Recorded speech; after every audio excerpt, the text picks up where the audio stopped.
காலையில இருந்து வேளாண்மை பார்த்துட்டோம், கல்வி பார்த்துட்டோம், இயற்கை வேளாண்மையில அதை ஏன் செய்யணும் அப்படிங்கிற மாதிரிலாம் பார்த்தோம். எல்லாம் ரைட்டு. அதை நாம எப்படி உணவா எடுத்துக்கிறது எப்படி?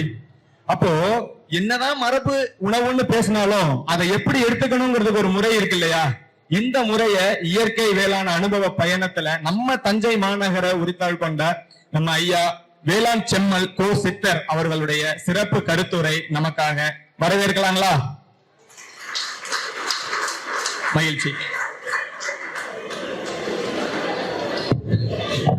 எனது அருமை உழவு சொந்தங்களுக்கு என் நெஞ்சம் நிறைந்த வணக்கம்.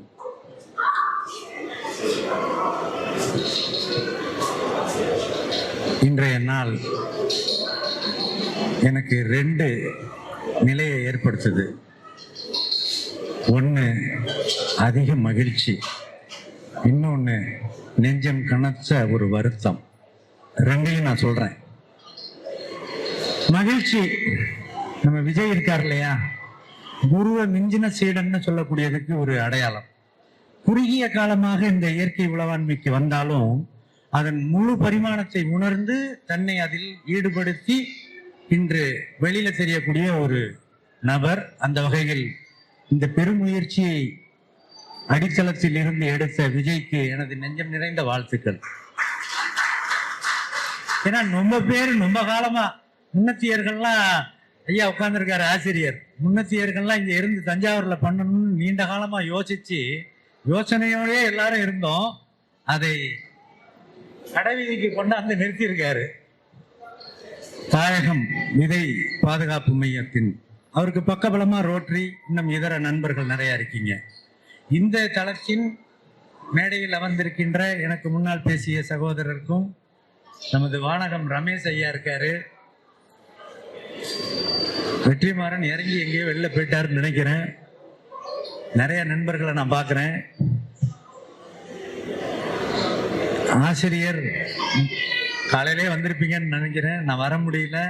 காலையில 5 மணிலேருந்து நான் குளத்துல மீன் பிடிச்சி வித்துட்டு அறுவடைக்கு மிஷினை இறக்கி வச்சுட்டு வரலான்னு நினைக்கிறப்பதான் நான் அந்த துக்ககரமான மனம் கனமான செய்தின்னு ஒன்று சொன்னேன்ல, அது பின்னாடி சொல்றேன்.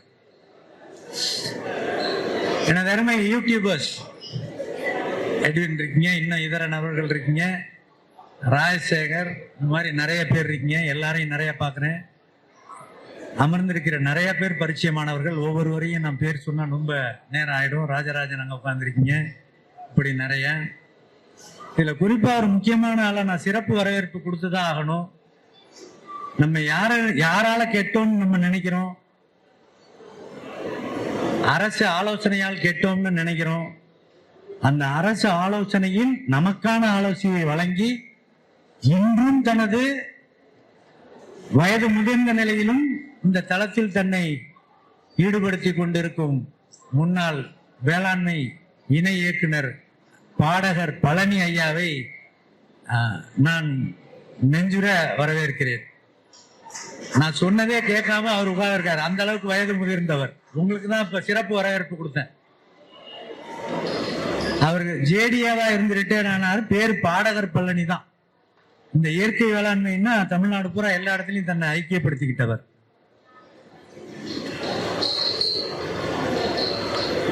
தலைப்பு என்கிட்ட விஜய் சொன்னார், உணவும் மருந்தும் அப்படிங்கிறத பேசுங்கய்யா அப்படின்னு. பேசலாம் அப்படின்னு தான் சொல்லியிருந்தேன். இப்ப பிரச்சனை என்னன்னா, மருந்தை கண்டுபிடிச்சோன்னு வியாதி வந்துச்சா, இல்ல வியாதி வந்ததுக்கு அப்புறம் மருந்தை கண்டுபிடிச்சோமாங்கிறது தான் முக்கியம். எது முன்னாடி வந்துச்சு? கொடி அசைந்ததும் காற்று வந்ததா, காற்று வந்ததும் கொடி அசைந்ததா? நிச்சயமா காற்று வந்ததுக்கு அப்புறம் தான் கொடி அசைஞ்சிருக்கும். அப்ப மருந்தை கண்டுபிடிச்சதுக்கு அப்புறம் தான் நோய் வந்திருக்கும். எல்லாருமே நம்ம சொல்லுவோம், சார் ஒரு 30 வருஷத்துக்கு முன்னாடி இவ்வளவு ஆஸ்பத்திரி இல்லையே, இவ்வளவு டாக்டர் இல்லையே, 50 வருஷத்துக்கு முன்னாடி மருந்துன்னே நாங்க ஒண்ணு கேள்விப்பட்டதே இல்லையே. இப்படி வயதிற்கு ஏற்ப அனுபவத்தை சொல்லுவாங்க. இப்ப என்னன்னா, பிறக்கும் பொழுது உள்ள வெளியில வந்தோடனே வாயில மாத்திரை வைக்கிறோம். நெருக்கடியின் உச்சம். இதுல நம்ம இயற்கை விவசாயத்தை பேசி என்ன பண்றது, செயற்கை விவசாயத்தை கடைபிடிச்சு என்ன பண்றது? புரிதல் வேணும். எந்த ஒரு திரையை கையில் எடுத்தாலும் அதுலதான் நான் விஜயை பாராட்டினேன். முழு பரிமாணத்தோட செயல்படுற பையன் அப்படின்னு நான் சொன்னேன். சாட்சிகள் நிறைந்த அரங்காக இருக்க வேண்டும். அதில் நிறைய சாட்சிகளோட இருக்கிற அரங்கு, அதனால அரங்கே பெருமைப்படுகிறது. நான் ஒரு 5 வருஷம் வச்சுக்கோ, 10 வருஷமா இருந்தாலும் பிரச்சனை இல்லை. 5 வருஷம் ஒரு ரேண்டமா வச்சுக்கோ. 5 வருடமாக என் உடல் உபாதைக்கு மருந்து எதையும் எடுத்துக்கொள்வதில்லை அப்படிங்கிறவங்க இருந்தா தயவு செஞ்சு கைக்கு தூக்குங்க. 5 வருஷம் தான் சொல்லியிருக்கேன். 5 வருஷமாக நான் எந்த மருந்தும் எடுத்துக்கொள்வதில்லை. சிறப்பு. 3 வருஷம் தான் கொஞ்சம் கூட தூக்குவீங்க, 1 வருஷம் தான் இன்னும் கூட தூக்குவீங்க. ஏன்னா இந்த மாதிரியான கூட்டங்கள் இப்பதான் பெருகிட்டு வருது. அந்த கூட்டம் நடத்தியே தீர வேண்டும் ரமேஷ், நீங்க புரிஞ்சுக்கணும். நிறைய கூட்டங்கள்ல நீங்க இருந்துதான் ஆகணும். நம்ம எல்லாரும் ஊரு கூடி இழுத்து தேர் கொண்டு வர வேண்டியதுதான். இந்த நோய் அப்படிங்கிற ஒரு விஷயத்தை வச்சுக்கிட்டு அதற்காக ஆர்கானிக் ஃபுட்டு சாப்பிடுறோம். இந்த நோயின்னு ஒண்ணு வச்சுக்கிட்டு அதற்காக நாங்கள் அலோபதி மெடிசன் சாப்பிடுறது இல்ல. ஆயுஷ்ல நாங்க மத்த துறை மருந்த சாப்பிடுறோம். எந்த மருந்து சாப்பிட்டாலும் அது தப்பு தான். உணவை உண்ண தெரியாதவனுக்கு மருந்து தேவைப்படும். மிக தெளிவாக தெரிந்து கொள்ள வேண்டும். உணவுன்னா என்னங்கிறது இப்ப புரிஞ்சுக்கணும். வானகத்தின் மூலியமாகவும் இன்னும் இதர அமைப்புகள் மூலியமாகவும் பாரம்பரிய அரிசியை பேசி நம்ம சரவணன் டாக்டர் எனக்கு முன்னாடி பேசியிருப்பாரு. சிவாஜி ஐயா வரலன்னு நினைக்கிறேன். அவர் மருமகன் மட்டும் வந்திருக்காரா? சரவணன் பார்த்துட்டேன். பாரம்பரிய விதைகளை முன்னிறுத்தி முன்னிறுத்தி முன்னிறுத்தி அதையே நிறைய சாப்பிடவும் கத்துக்கிட்டோம். எதற்காக சாப்பிடுறோங்கிறதும் தெரியல. ஏன்னா இயற்கை விவசாய கூட்டங்களில் பாரம்பரிய அரிசியை, மரபு அரிசியை உயர்த்தி பிடித்திருக்கோம். அவசியம், அவசரமும் கூட. ஆனால் அந்த அரிசியை எதோட சேர்த்து சாப்பிடணும், எப்ப அது மருந்தாக வேலை செய்யும், எவ்வளவு சாப்பிடணும் அது தெரியல. அதை நம்ம சௌக்கியமா மறந்துடுறோம். ஏன்னா வயிறு நிறைய திங்கணும். நான் மாப்பிள சம்பா தான் திங்கிறேன், கருப்பு கவுனி தான் திங்கிறேன், கருங்கவுனி தான், எது வேணாலும். கவுனில மொத்தம் 6 கவுனி இருக்கு. இருக்கதான் செய்யும் ஒவ்வொரு அரிசியிலையும். ஏன்னா ஒட்டுமொத்த நெல் பன்மயத்துல ஒவ்வொரு நெல்லிலையும் நிறைய ரகங்கள் வகைகள் இருக்கும். நம்ம ஊர்ல விளைஞ்சா அதுக்கு பேரு அது, இன்னொரு ஊர்ல விளைஞ்சா அதுக்கு பேரு வேற ஒண்ணு.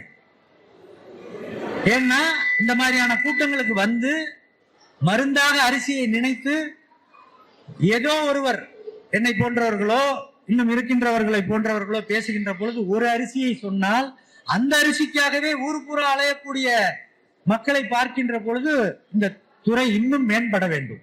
அது அல்ல. இந்த அரிசி திங்காதவங்களை திங்க வைக்கணும், திங்கிறவங்க குறைச்சி திங்கணும், குறைச்சி தின்னவங்க தின்னாமலே இருக்கலாம். இயற்கை வாழ்வியலில் ரொம்ப முக்கியமான பாடத்தை சொல்றேன். ஒட்டு ரகத்தை தின்பவர்களை என்ன சொல்லணும்? மரபு அரிசிகளை சாப்பிடுங்கள். மரபு அரிசி 3 வேளை சாப்பிடுறேன், 2 வேளை சாப்பிடு. மரபு அரிசியை 2 வேளை சாப்பிடுறேன், 1 வேளை போதும். அப்ப மரபு அரிசி அதை எதோட சேர்த்து சாப்பிடணும் நல்லா தெரிஞ்சுக்கங்க நண்பர்களே. மரபு அரிசியை கறிகாய்களுடன் சேர்த்து சாப்பிட்டால் மட்டும்தான் மிக அருமையாக வேலை செய்யும். காய்கறிகளோட சேர்க்கணும். துறைகள் வேணா தனித்தனியா இருக்கலாம், ஹார்டிகல்ச்சர் தனியா இருக்கலாம். நமக்கு எல்லா கல்ச்சரும் ஒண்ணுதான். வயக்குள்ள போனா வயல்ல நெல் விளையுதுன்னா வரப்புல காய் கீரை விளையுது, அந்த மூளைகள்ல சில பழம் விளையுது, திடல் தப்பையில தேங்காய் விளையுது. அப்ப பழம், காய், கீரை, நெல், பருப்பு எல்லாமே நம் காட்டுல எல்லா டிபார்ட்மெண்ட்டும் வச்சிருக்கிறவனுக்கு பேரு தான் விவசாயி. தனித்தனியா இருக்கிறவர்களுக்கு பேரு அதிகாரி, விஞ்ஞானி. நம்ம அதிகாரி இல்ல, விஞ்ஞானி இல்ல. ஆல் டிபார்ட்மெண்ட்ஸ் மாஸ்டர் ஆஃப் ஆளுங்கிறோம்ல. ஒரு உழவன் என்றாலே அவங்கிட்ட எல்லாமே இருக்கு. மரபு அரிசியை முக்கியமாக தெரிந்து கொள்ள வேண்டும். மரபு அரிசியை இன்று உண்ணுகின்ற பொழுது அதுவே தப்பாக இருக்கிறது. இப்பதான் உங்களுக்கு ஒரு புதிய செய்தி. எப்படின்னா அதுவே தப்பா போச்சு? நீங்க சொல்லி தானையா இந்த மாதிரி கூட்டங்களுக்கு எல்லாம் வந்து தானையா நாங்க குள்ளங்கார் சாப்பிட்டோம், வரப்பு குடஞ்சா சாப்பிட்டோம். வரப்பு குடஞ்சானுக்கு ஆசிரியர் தான் முக்கியமா இங்க அதை பரவலாக்குனவர். வரப்பு குடஞ்சான் நிரம்ப அரிசிகளை நீங்க சொல்லி தானே வாங்குறோம். அதுல எப்படி தப்பு வரும்? திருக்குறள்ல நிலத்தில் கிடந்தவை கால் காட்டும். உங்கள் மண்ணில் என்ன சத்து இருக்கிறதோ அதுதான் உங்கள் பயிருக்கு வரும். அது மாப்பிள்ளை சம்பாவா இருந்தாலும் சரி, கருங்குருவையா இருந்தாலும் சரி, கருப்பு கவுனியாக இருந்தாலும் சரி, எந்த நெல்லாக இருந்தாலும் எந்த நிலத்தில் அது ஊன்றப்படுகிறதோ விளைய வைக்கப்படுகிறதோ அந்த மண்ணில் என்ன சத்து இருக்கிறதோ அதுதான் அந்த நெல்லில் பரிமளிக்கும். அப்ப மண்ணு இப்ப எப்படி இருக்கு? மண்ணு ஆத்துப்பூச்சி. ஆத்துப்பூச்சின்னா அது தஞ்சை மாவட்டத்துக்கு உண்டான வார்த்தை ஆத்துப்பூச்சி. அதாவது பலம் இழந்து போச்சு. மனுஷனுக்கு சொல்றான்ல நகைச்சுவையா முட்டி செத்து போச்சுன்னு. முட்டி செத்தது மாதிரி மண்ணு ஆத்து போச்சுங்கிறது. அது செயல்படாது. அது செயல்படாது என்ன? நாங்கள் வெளியிலிருந்து மண்புழு உரத்தை கொடுக்கின்றோம், பஞ்சகாவியாவை கொடுக்கின்றோம், ரசக்காவியத்தை கொடுக்கிறோம், ஜீவாமிர்தத்தை கொடுக்கிறோம். வேலை செய்யாத ராஜா. உங்கள் மண் வளமாக ஆகி அதில் விளைகின்ற பொழுதுதான் அதில் ஊட்டச்சத்து வரும். அதை வளப்படுத்துவதற்கு நீங்க நிறைய கொடுத்தாலும் கொடுப்பதனால் அது அப்படியே பலமா மாறிடாது. தயவு செஞ்சு புரிஞ்சுக்கணும். சாயில் சயின்ஸ்ங்கிறது விந்தையிலும் விந்தையானது. நீங்கள் ஒவ்வொரு பயிற்சி அளவு நீங்க உணர முடியும், அனுபவிக்க முடியும். மேல்மட்ட மண் கிட்டத்தட்ட 3/4 அடி உருவாவதற்கு, வளமான மண்ணாக உருவாவதற்கு கிட்டத்தட்ட 500 வருடம் ஆகிறது நண்பர்களே, உழவர்களே. 500 வருடம் ஆகிறது மேல்மட்ட மண். அந்த மேல்மட்ட மண்ணை வளப்படுத்துறது தான் இயற்கை வேளாண்மையின் அடிப்படையான விஷயம். பயிரை வளர்க்கறது நம்ம வேலை இல்ல, மண்ணை பலப்படுத்துறது தான் நம்மளுடைய வேலை. உதாரணத்திற்கு ஜீரக சம்பா, இழுப்பப்பூ சம்பா, கிச்சடி சம்பா, கண்டகசாலா, புளியடிச்சான், நீலஞ்சம்பா, இந்த ரகங்கள் நிறைய சொல்லுவாங்க. எலும்பு நோய்க்கு நல்லது, தாய்ப்பால் கொடுக்கிற பெண்களுக்கு அது மிக அருமை அப்படின்னு சொல்லுவாங்க. என்ன காரணத்துல? அதுல கால்சியம் நிறைய இருக்கு, சுண்ணாம்பு சத்து நிறைய இருக்கு. சுண்ணாம்பு சத்து அதில் நிறைய இருப்பதனால், அது மட்டும் இல்ல, அதை தாண்டி நிறைய சத்து இருக்கு. சுண்ணாம்பு சத்து அதில் இருப்பதனால் அந்த அரிசி எலும்பு நோய்க்கும் தாய்ப்பால் கொடுக்கிறவர்களுக்கும் மிக அருமையாக மருந்தாக வேலை செய்கிறது. மருத்துவ குணத்தை உள்ளடக்கிய உணவுப் பொருள் அப்படின்னு நம்ம ஆவணமா பாக்குறோம். இப்ப பிரச்சனை என்னன்னா, மண்ணுல கால்சியம் கம்மியா இருக்கு. எனது அருமை உழவர்களே கொஞ்சம் கவனிச்சுக்கங்க. உழவர் மண்ணுல கால்சியம் கம்மியா இருக்கு. உடனே டெக்னாலஜி, தொழில்நுட்பம் இருக்கு இல்லையா, டயக்னோஸ் பண்றோம்ல மனுஷனை என்ன நோய் இருக்குன்னு டயக்னோஸ் பண்றது மாதிரி மண்ணை டயக்னோஸ் பண்ணி கால்சியம் கம்மியா இருக்கு கண்டுபிடிச்சாச்சு. கால்சியம் கண்டுபிடிச்சு என்னத்தை கொண்டாந்து கொட்டணும்? கால்சியத்தை கொண்டாந்து கொட்டணும். இங்கேயும் கால்சியம் கம்மியா இருக்கு, கால்சியம் மாத்திரையை போட்டுக்கிட்டோம். மண்ணிலையும் கால்சியம் கம்மியா இருக்கு, சுண்ணாம்பு சத்தை கொடுக்கணும். ஏதோ ஒரு ரூபத்துல இயற்கை என்ற பேரிலோ செயற்கை என்ற பேரிலோ கொடுக்குறீங்க. இங்கதான் பயோகெமிஸ்ட்ரி ஒரு பெரிய விந்தை செய்கிறது. கால்சியம் உங்கள் மண்ணில் இருந்து பயிர் எடுத்துக்கொள்ள வேண்டும் என்றால் தனியான கால்சியத்தை எடுத்துக்கொள்ளாது. எனது அருமை நண்பர்களே புரிந்து கொள்ளுங்கள். அப்ப என்னத்தை எடுத்துக்கும்? இதை தெரிஞ்சுக்கிறதுக்கு முன்னாடி பார்க்கணும். நெல்லுன்னா ஜிங்க் போடணும்னு சொல்லுவாங்க. ஜிங்க் வேணும், பற்றாக்குறை வரும். எள் என்றால் மெக்னீசியம் வேணும், வாழை என்றால் பொட்டாசியம் வேணும். இப்படி எல்லாம் ஒவ்வொரு சத்து கூட வேணும்னு சொல்லி அதை கொண்டு போய் கொட்டுறோம் இல்லையா? பயோகெமிஸ்ட்ரி அது அல்ல. கால்சியம் ஒரு பயிருக்கு வேண்டும் என்றால் கால்சியம், பாஸ்பரஸ், சிலிக்கா. சிலிக்கா கண்ணாடி சத்து. வைக்க இருக்குல்ல, வைக்க கருக்காவை போட்டாலே சிலிக்கா கிடைச்சிடும். உங்கள்கிட்ட இருக்கிற வைக்கல வயல்ல போட்டீங்கன்னா, அல்ல கருக்காவை போட்டு அங்க போட்டீங்கன்னா அந்த கண்ணாடி சத்து சிலிக்கா கிடைச்சிடும். 4வது வெனிடியம். வெனிடியம் சுண்ணாம்பு, அதான் கால்சியம், பாஸ்பரஸ், சிலிக்கா, வெனிடியம். இந்த 4 சத்தையும் ஒருங்கிணைந்து கொடுத்தீங்கன்னா அந்த பயிறு அந்த சத்தை எடுத்துக்கும். நம்ம என்ன கொடுத்தோம்? தனிச்சத்தா கொடுக்கிறோம். இரும்பு சத்தாவோ அல்லது பொட்டாசியமாகவோ பாஸ்பரஸாகவோ நிச்சயமாக அது தவறு பண்ணும். சரி, ஒருங்கிணைந்து எப்படி கொடுக்கிறது? ஒருங்கிணைந்து எதை கொடுக்கிறது? இரும்பு சத்துக்கும் அது பொருந்தும். இரும்பு சத்து இல்லைன்னாலும் இப்ப தென்னை வச்சிருக்கிறவங்களுக்கு, வாழை வச்சிருக்கிறவங்களுக்கு பாத்தீங்கன்னா வாழையில போரான் சத்து குறைஞ்சி பழம் வெடிக்கிறது மாதிரிலாம் பார்த்திருப்பீங்க. அதுக்காக தனியா போரானை கொண்டு வந்து போடணும்னு நினைக்கிறோம். புரியுதா? அப்படியெல்லாம் போட்டா பயிர் எடுத்துக்காது, மேலும் விளைவுகளை ஏற்படுத்தும். இதுல அதை எப்படி கொடுக்கணுங்கிறத தெரிஞ்சுக்குங்க. அது ஏன் அப்படி ஆச்சுங்கிறத தெரிஞ்சுக்குங்க. இது ரொம்ப முக்கியம். ஏன் சத்து குறைஞ்சிச்சு அதை தெரிஞ்சுக்கணும். அதை ஏன் எது மாதிரி கொடுக்கலாம். இப்ப ஏன் குறைஞ்சிச்சுன்னு எடுத்தீங்கன்னா, ஒரு பயிருக்கு அதாவது பேரூட்டம், இரண்டாம் நிலை பேரூட்டம், நுண்ணூட்டம், இப்படி ஒரு பட்டியல் இருக்கும். இதெல்லாம் நீங்க தெரிஞ்சுக்கலாம். ஜேடிஏ மாதிரி இருக்கிறவங்க தான் தெரிஞ்சுக்கணும் இல்ல, அவங்க மூலியமா நம்மளும் தெரிஞ்சுக்க வேண்டியதுதான். அவங்களுக்கு அதை படிச்சு மனப்பாடமா சொன்னாதான் சம்பளம். நம்ம பிராக்டிக்கலா வாழ்ந்து நம்ம அறுவடை பண்ணினாதான் நமக்கு, இல்லைன்னா நிலத்தை வைக்கிறாப்புல ஆயிடும். அவங்க யோசனையில ஒரு விவசாயி நஷ்டப்பட்டாலும் அவங்களுக்கு சம்பளம் கிடைக்காம போகாது அவங்களுக்கு. ஆனா நமக்கு நஷ்டம் வச்சுன்னா ஒரு வருஷம் தாங்கலாம், 2வது வருஷம் தாங்கலாம், 3வது வருஷம் ஒத்திக்கு கொடுப்போம். திருப்ப முடியலன்னா அவனையே விற்க வச்சிருவோம். நடைமுறை உண்மைகள். ஒரு பயிரை வளர்க்கிறப்ப அதுக்கு தலைச்சத்து, மணிச்சத்து, சாம்பல் சத்து, இப்படி ஒரு பட்டியலிட்ட ஒரு 22, 23 சத்துக்களை அந்த பயிருக்கு தேவை.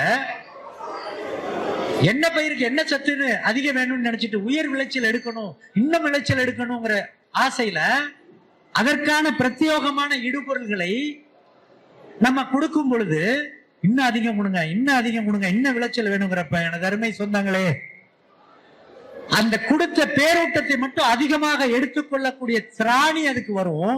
நுண்ணூட்டங்கள், ட்ரேஸ் எலிமெண்ட்ஸ் சொல்லக்கூடிய மைக்ரோ நியூட்ரியன்ஸை மண்ணில் இருந்து உறிந்து கொள்ளக்கூடிய அதன் திராணி போய் விடுகிறது. அப்ப அந்த ஊட்டச்சத்தை எடுக்காது. அது பாணியில அதை வைக்கல. நீங்க லோடு தூக்குறவனுக்கு நல்ல சோறு போட்டா லோடு தூக்குவான். ஒரு சுமை தூக்குறவனுக்கு, அது குடும்ப சுமையா இருக்கட்டும், கல்வி சுமையா இருக்கட்டும், பார சுமையாக இருக்கட்டும், எந்த சுமையோ, வீட்டுல நம்ம வீட்டுல பிள்ளைங்க படிச்சுன்னா கல்வி சுமை. கல்வி சுமையை பத்தி எனக்கு முன்னாடி பேசினவர் ரொம்ப அருமையா சொன்னார். எது கல்வி அப்படிங்கிறத. எந்த சுமையை தூக்குறதுனாலும் இந்த உடல் வலிமை தான் அங்க வேணும். ஒரு மூட்டை தூக்குறாரு 50 கிலோ வச்சு, அவரை இன்னும் 100 கிலோ தூக்கணும்னு ஆசைப்படுறோம். அங்கேயே தப்பு பண்றோம். அத வரம்பு மீற வைக்கிறோம். 50 கிலோன்னு நான் சொன்னது 10 மூட்டை விளையுதுன்னு வச்சுக்கோங்க. அதை 15 மூட்டை ஆகணும்னு நினைக்கிறது 100 கிலோ தூக்குறது மாதிரி. அங்கேயே நம்ம வணிக வேளாண்மைக்கு போயிட்டோம். இயற்கை வேளாண்மை என்ற பெயரில். இயற்கை வேளாண்மை என்பது அந்த இடத்திற்கு ஏற்ப, பயிருக்கு ஏற்ப, பருவத்திற்கு ஏற்ப என்ன விளைகிறதோ அதை ஆனந்தமாக கைகொள்வதுதான் இயற்கை வேளாண்மை. அதை நம்ம இன்னும் அதிகம் வேணுங்கிறோம். கம்பேர் யாரோட பண்றோம்? ரசாயன வேளாண்மையோட கம்பேர் பண்றோம். கூட்டத்தில் வந்தவன கேட்பாங்க, இயற்கை விவசாயம் செய்யலான் இருக்கேன், என்ன விளையும்? உன் கேள்வியே தப்பு. என்ன விளையுன்னு கேட்டீங்கன்னா கேள்வி தப்பு. எனக்கு எவ்வளவு லாபம் கிடைக்கும்னு கேட்டீங்கன்னா கேள்வி சரி.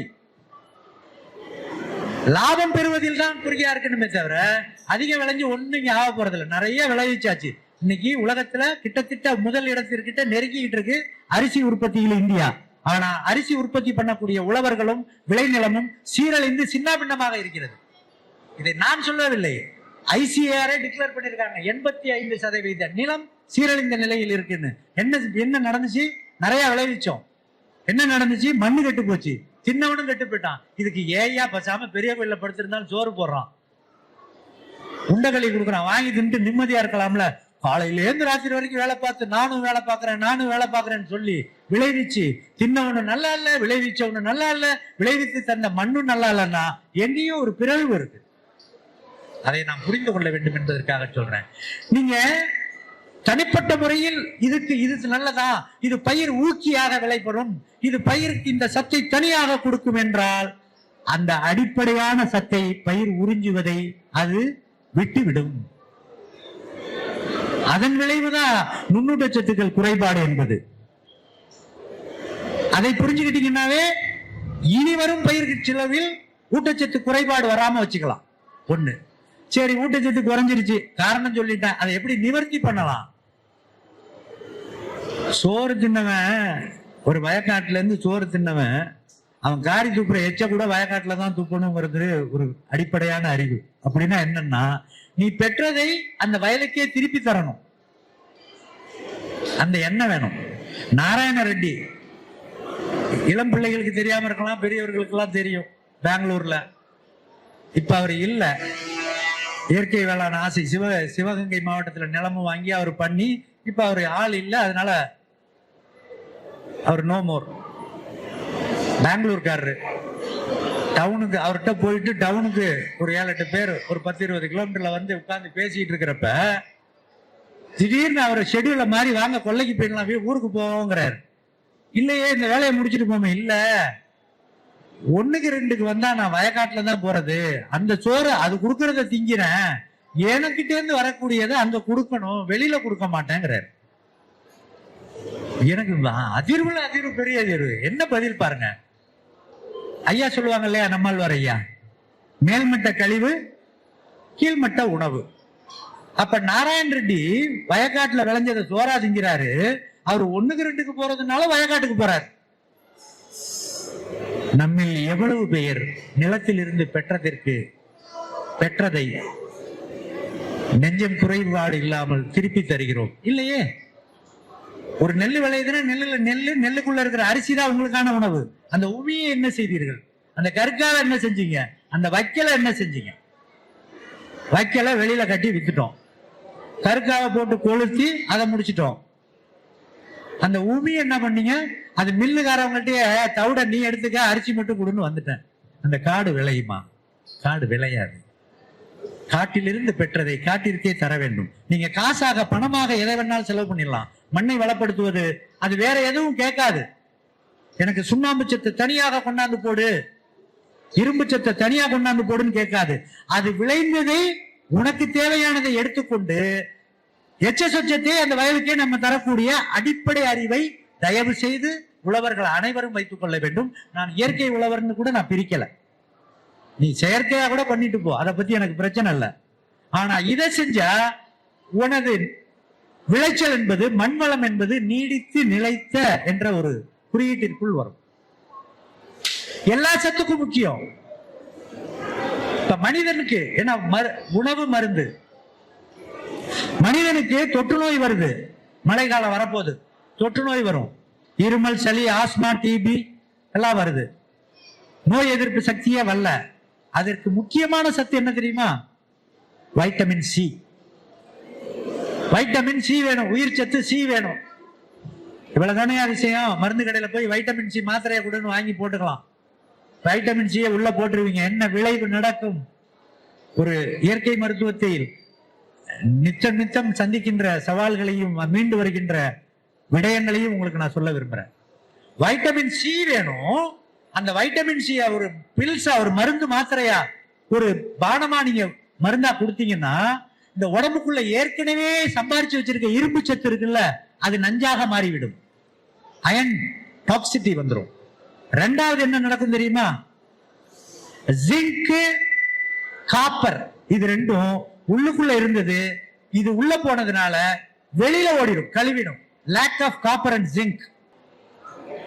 இயற்கை விவசாயம் என்பது ஏதோ நம்மை ஒரு தனி மனிதனை உச்சத்தில் கொண்டு போவதற்காக பேசுவதோ செய்வதோ அல்ல. ஒட்டுமொத்த நம் சமூகத்தை உயர்த்துவது. உயர்த்தி இருக்கோமா? உயர்த்தி இருக்கோம். அதோடைய பங்களிப்பு பத்தாது. இப்ப ஒரு கிராமம் சொல்றாங்க இல்லையா, எங்க ஊர்ல மது அருந்தவில்லை, மது காய்ச்சுபவர்கள் இல்லைன்னு. அப்படி எங்கள் சின்ன கிராமத்துல இருந்தா இது வரணும், பெரிய ஊருக்கு வர்றது லேட்டா தான் வரும். எங்கள் கிராமத்தில் மருத்துவமனை தேவையில்லை, அரசே பப்ளிக் ஹெல்த் சென்டர் கொடுக்குறாங்க இல்லையா, எங்களுக்கு அது தேவையில்லை சொல்லக்கூடிய அளவுக்கு ஒரு கட்டமைப்பை இளைஞர்கள் உருவாக்கணும். அந்த இளைஞர்களுக்கெல்லாம் இந்த மாவட்டத்தில் இருக்கக்கூடிய முக்கியமான அல்ல, மிக முக்கியமாக நான் விஜயை கருதுறேன். அவர் புதுக்கோட்டையா இருந்தாலும் ஒரு நம்ம மாவட்டத்தையும் சேர்த்துதான் ஆகணும். அவர் புதுக்கோட்டைன்னு போக முடியாது. என்ன சொல்றீங்க ஐயா? அவர் புதுக்கோட்டைன்றவாரு, தஞ்சாவூர்லயும் நம்ம நினைச்சுதான் வைக்கணும். ஒரு உணவை பற்றி புரிதல் இல்லை என்றால் நீங்கள் எந்த மருத்துவமனைக்கு போனாலும் எந்த மருந்தை உண்டாலும் உங்கள் உடலில் அது வினை புரியாது. நண்பர்களே, உணவு என்பது உங்கள் குடலில் சீரணமாக கூடியது. உணவு என்பது உங்கள் குடலில் சீரணமாகி குடலில் இருக்கின்ற சிறுகுடலில் இருக்கின்ற இந்த வேலின்னு சொல்லக்கூடிய ஒரு இந்த புல்லு மாதிரி கிடக்கிறது, சத்த உறிஞ்சிக்கும். மருந்து என்பது அது எந்த மருந்தாக இருந்தாலும் குடலில் சீரணம் ஆகாது, தங்கி இருந்து நஞ்சாக வேலை செய்யும். மருந்தை தவிர்ப்பதற்கு இந்த அரங்கில் நான் முக்கியமாக இதை உங்களிடம் பதிவு செய்கின்றேன். மருந்தினால் ஒன்றுமே நடக்காது. ஒரு நோய்க்கு ஒரு மருந்தை உண்டால் அது 3 நோயை வேண்டுமானால் உங்களுக்கு வரவழைக்குமே தவிர உணவு போல் ஆனந்தத்தை தராது. அதனாலதான் அன்னமய கோஷத்தில் ஆரம்பித்து ஆனந்தமய கோஷத்தில் நிறைவு செய்த நம் சமூகம் இன்று அன்னமய கோஷத்தையும் தெரிஞ்சுக்கல, ஆனந்தமய கோஷம் யாருக்குமே கிடைக்கல. அப்ப நம்ம எங்கேயோ காட்டுல காணா போயிட்டோம். அந்த காட்டில் காணா போனவர்களை கண்டறிந்து ரேடார் மூலியமா தூக்கிட்டு வந்து சரியான இடத்தில் வைப்பதற்காக இந்த விழா நடைபெற்றுக் கொண்டிருக்கிறது. விழாவின் நோக்கமும் அதுவாக இருக்கிறது. பாண்டியன் ஐயா பேரையூர்லேருந்து வந்திருக்கீங்க, மகிழ்ச்சி. எனது அருமை உள்ளவர்களே, நுகர்வோர்களே, உண்ணுதலில் கவனம் வையுங்கள். நீங்கள் எதில் கவனம் வைத்தாலும் அது விரயமே விரயமே. தேவையை முன்னிறுத்திய செயலை செய்யுங்கள். இயற்கை வேளாண்மை என்பது வணிகத்திற்கு மாறிக்கொண்டிருக்கிறதை பார்க்கின்றோம். வணிகத்தில் இயற்கை வேளாண்மையின் தோல்வியைத்தான் தழுவும். வாழ்வியலாக வேளாண்மை வேண்டும், வாழ்வியலாக இயற்கை வேளாண்மை வேண்டும். இதை அனைவரும் சேர்ந்து செய்ய வேண்டும். அப்பொழுது நம் சமூகம் மேம்படும். இதுதான் மறைந்த நம் ஐயா நம்மாழ்வாரின் கனவு. இதுதான் இந்த தளத்தில் ஒவ்வொருவராக நாம் பார்க்கின்ற பெரிய மனிதரின் கனவு. நண்பர்களே, இயற்கை உலகாண்மை ஒன்றுதான் இந்த உலகத்தை காக்க முடியும். நான் ஆணித்தரமாக சொல்ல முடியும். உணவை மாற்றினால் உலகையே மாற்றலாம். அனைத்து காரணத்திற்கும் உணவே காரணம். உணவு என்பது இயற்கை உலகாண்மையில் இருக்க வேண்டும், அது வாழ்வியலாக இருக்க வேண்டும் என்று உங்களிடம் முன்வைத்து, இன்னும் கொஞ்சம் நேரம் எனக்கு பேசணும்னு ஆசைதான். நான் திண்டுக்கல்ல போய் அங்க போயிட்டு வரணும். அதனால உங்களுடைய அனுமதியுடன் நிறைவு செய்கின்றேன். ஏதாச்சும் கேள்வி இருந்துச்சுன்னா கேளுங்க, பதில் சொல்ல தயாரா இருக்கேன். நம்முடைய நண்பர்களே, நம்மால் தான் நம் சமூகம் நலமாக பலமாக நம் வாரிசுகள் வரும் சந்ததிகள் இருக்க முடியும். அதற்கு இந்த தளத்தில் இருந்தாவது ஏதாவது ஒன்றை எடுத்துக்கொள்வோம், சங்கல்பம் செய்வோம். நன்றி, வணக்கம்.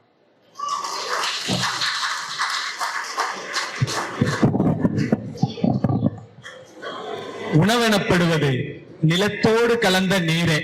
அந்த உணவை நம்ம எப்படி முறைப்படி உணவா எடுத்துக்கணும் அப்படின்னு நம்ம வேளாண் செம்மல், நம்ம தஞ்சை மாநகர்ல முன்னோடி இயற்கை விவசாயியா பல இயற்கை விவசாயிகளுக்கு எடுத்துக்காட்டா விளங்கிட்டு இருக்க நம்ம கோ சித்தர் ஐயாவுடைய சிறப்பு கருத்துரைய மீண்டும் ஒரு முறை உற்சாகப்படுத்துவோமா? ஆசிரியர் ஐயா பொன்ராமன் அவர்களை சித்தரையாவிற்கு சிறப்பு செய்ய அழைக்கிறோம்.